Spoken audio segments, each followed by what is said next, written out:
Do you have a bunch of favorite family recipes you just can't leave behind?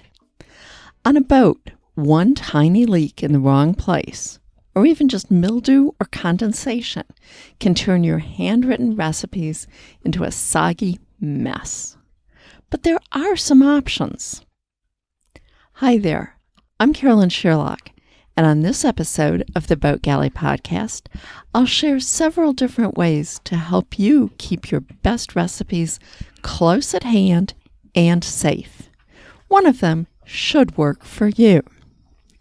Now, today's episode of the Boat Galley Podcast is sponsored by Spotless Stainless, the safe, fast, and easy way to remove rust and protect your marine stainless steel.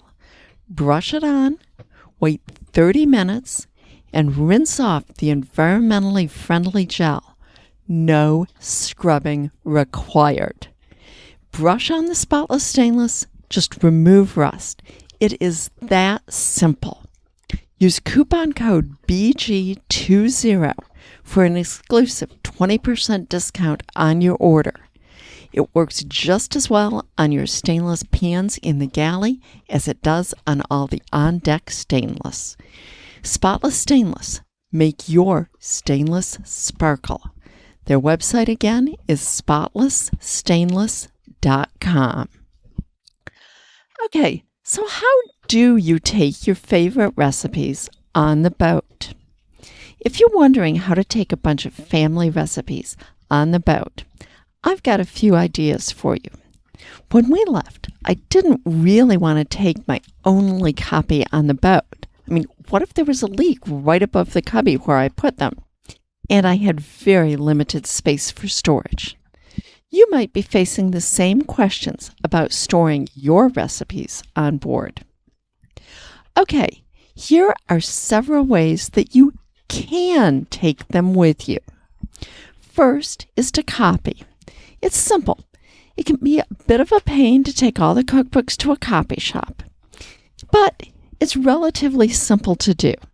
The downside is there's no index to it, and there's still a problem if there's a leak where you store all of your recipes. Okay, next is recipe cards.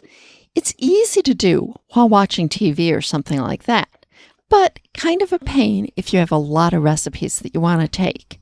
And again, if your cards get wet, you can wipe out all of your hard work. The next one is to type them into the computer using basically a word processing program. Once they're in the computer, you can back them up just like any other document you have, and you have several choices. You can print them out and just reprint them when they get hard to read. You can print and laminate the pages. That's what I did when we began cruising on our first boat, K-Tal.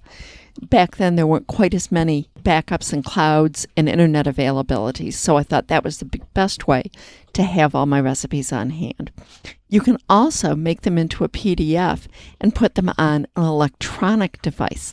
This is good because you actually can make an index for them this way. Next way is to just snap a photo of each recipe with a smartphone and keep the photos on your smartphone or your laptop. It works well as long as your screen is large enough to be able to read them. I've been doing some of these more recently, say in the last 3 or 4 years, and it also works really well on an iPad. If you title each photo with the name of the recipe, it makes them really easy to find. And for some people, it may be easier to get clear copies with a scanner instead of trying to take photos. It depends on how stable your hands are.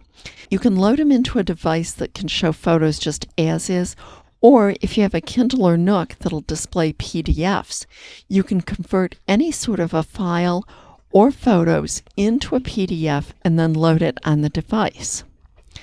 When we left K-Tal about 10 years ago, there weren't the handy electronic devices that there are today. I kept copies of everything on the laptop, but I used the printed and laminated versions for every day.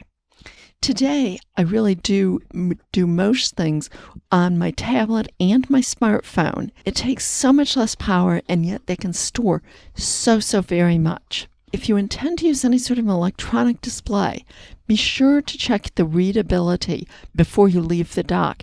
You don't want to have things set up so that you have to be going like left to right across the screen and sliding things back and forth. However you do it, know that there are plenty of ways to take your favorite family recipes. For other recipes you may find online and so forth, I really like the Paprika app. Again, you'd have to type in all of your family favorite recipes to something like that. It's not a quick and dirty way. That's where I like the smartphone with a camera or any of the other things that I've mentioned. Anyways, thanks for listening to the Boat Galley podcast today.